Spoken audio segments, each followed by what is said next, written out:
Nithyananda. Nithyananda. So this is the third introduction that we're doing in this series. I'm here with Manitya Priyananda. Okay, so why don't you tell us a little bit about yourself? So I grew up in the U.S. in St. Louis, Missouri. I went to college in the U.S. and then after I finished college, I actually came here just to spend the year, and then I decided to take sannyas because I love this lifestyle so much. So I've known Swamiji since I was about 16 years old, and since the time I've known him, he has been like a father to me. He has been such a support in my life, and he's brought so much of stability to my life, I could say. And I have never experienced anything but warmth and support and love and really that father figure in him. So it's amazing that some of these interviews that I've been seeing online about Swamiji, they're a little bit shocking because it's actually a little bit ridiculous, honestly, because we've never, I mean, you've known Swamiji since you were a kid too, never experienced anything like this.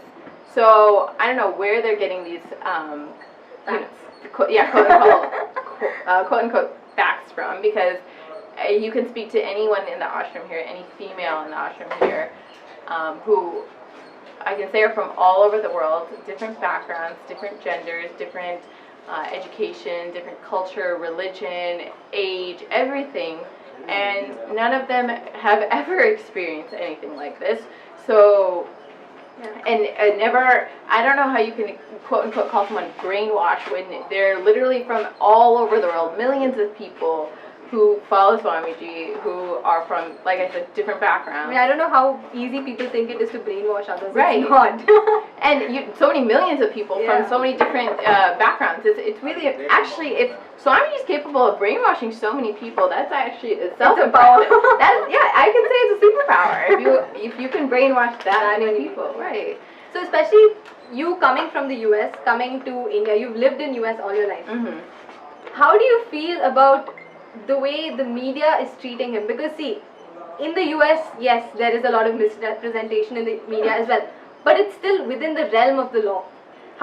What is your stance on the way you're seeing the media doing whatever it is to Swamiji, the way it's completely ruining his reputation on false claims just for TRP?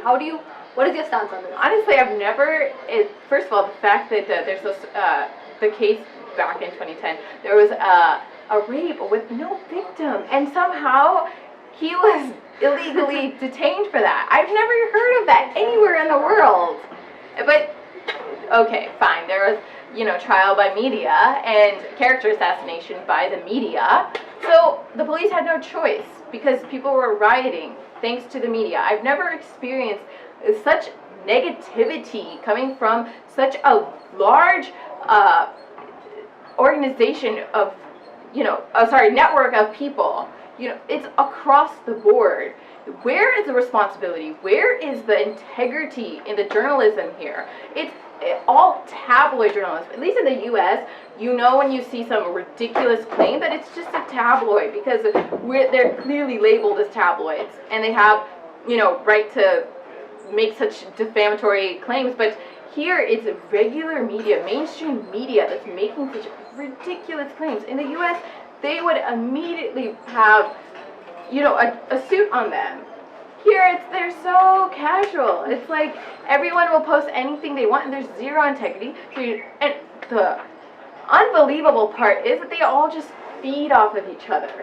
One posts one thing, then they feed off each other, they post something else, and everyone gets all into a tizzy about it. It's just a bubble that everyone is in, and they're all using the same source, completely unverified. And that's why so many times we've asked as devotees, can you please pull up your source? Can you show the evidence that you quote unquote have?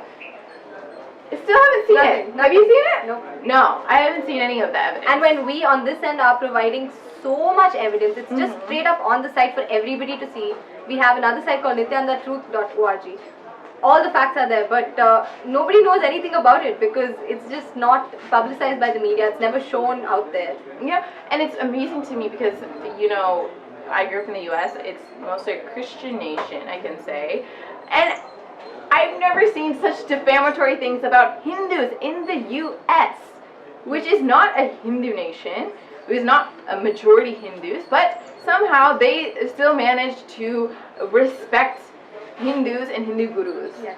In India, where our civilization is based on Hinduism, people are constantly trashing it. Do you think that somehow makes you progressive? Does that make you more intelligent? I think we see that amongst people our age especially, where it's considered intellectual and cool to be anti-Hindu. But when it comes to other religions, everyone's very secular and say, well, it's their own freedom of religion. They can do what they want. They're so tolerant, except for their own religion. Yeah. They think that it's by bashing their religion, by calling it quote-unquote backwards and whatever other claims that people make, that somehow it makes them cool and interesting and intelligent. Yeah. But the fact is that you guys are reading completely defamatory articles that are completely baseless. Yeah. And you guys are believing it. So how intelligent can you really be? Let's be honest here. Yes. How many claims has the media made against Swamiji that are completely baseless? They have not provided a single piece of evidence. They claim that there's some kind of sex contract. No one has ever seen that with Swamiji's signature. They claim that we have intimidated them and we've physically abused them. When there's actually evidence to the contrary. We have been intimidated by media mafia thugs who have physically come to this ashram and, damaged so much property. We have actually video footage of this, by the way, which we'll share with you as well.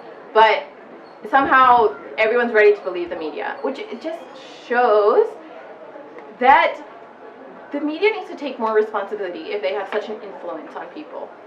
So I think we'll be continuing more about this, talking about specific incidents, specific facts. So do follow the space and Nithyananda.